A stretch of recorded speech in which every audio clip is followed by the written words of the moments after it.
As the world confronts an era of turbulence, transformation, and technological leaps, May 27, 2025, has delivered a series of global headlines that capture the complexity of our international landscape.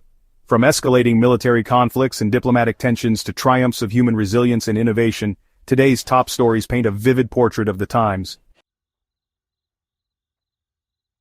The day's most urgent and tragic story comes from the Gaza Strip, where Israeli airstrikes have led to the deaths of at least 46 people, including 31 individuals reportedly sheltering in a school. This marks one of the deadliest days since the renewed escalation of the Israel-Hamas conflict. Prime Minister Benjamin Netanyahu has stated unequivocally that operations will continue until all hostages taken in previous attacks are returned. The international community, however, grows increasingly vocal in urging restraint and humanitarian considerations as civilian casualties climb. Meanwhile, in Eastern Europe, Ukraine has endured a third consecutive night of devastating drone assaults from Russia.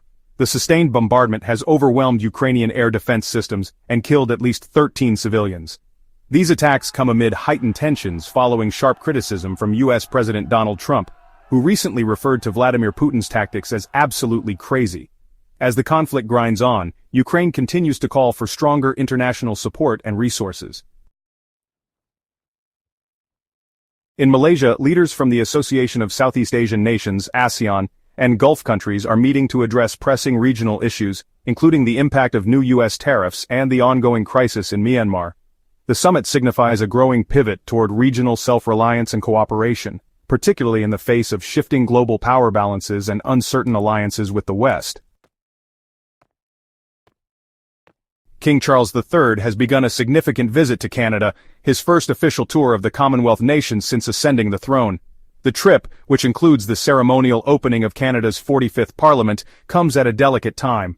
Tensions with the United States, sparked by recent trade policy shifts and controversial remarks from President Trump about annexing Canada, have reignited conversations about Canadian sovereignty and its constitutional ties to the British monarchy.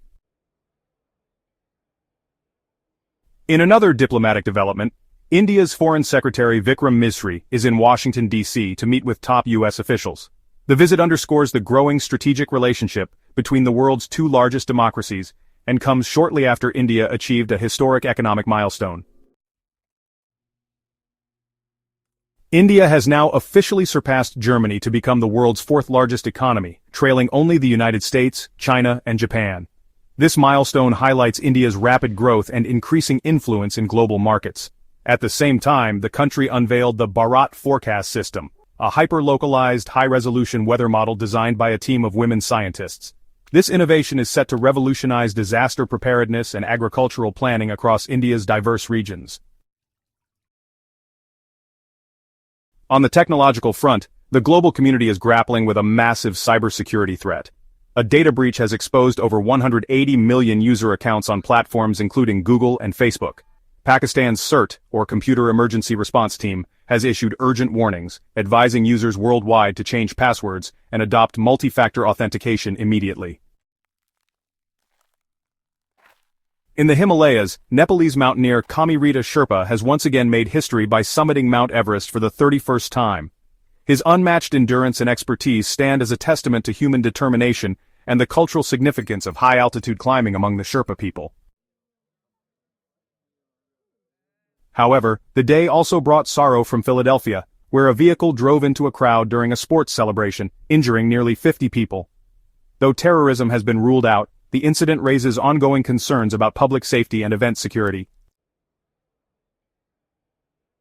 In New Zealand, Immigration Minister Erica Stanford is under fire for controversial comments about Indian applicants, likening their emails to spam.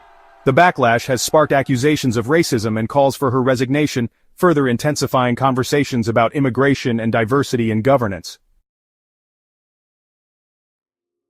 Meanwhile, Vietnam is taking proactive steps to boost its economy by proposing a 10-year golden visa to attract foreign investors and long-term visitors. The plan is seen as a strategic move to position Vietnam as a premier destination for business and tourism in Southeast Asia.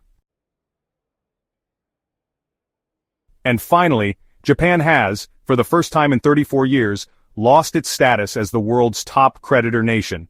Germany has now overtaken Japan in terms of net external assets, reflecting shifts in global financial power and economic performance.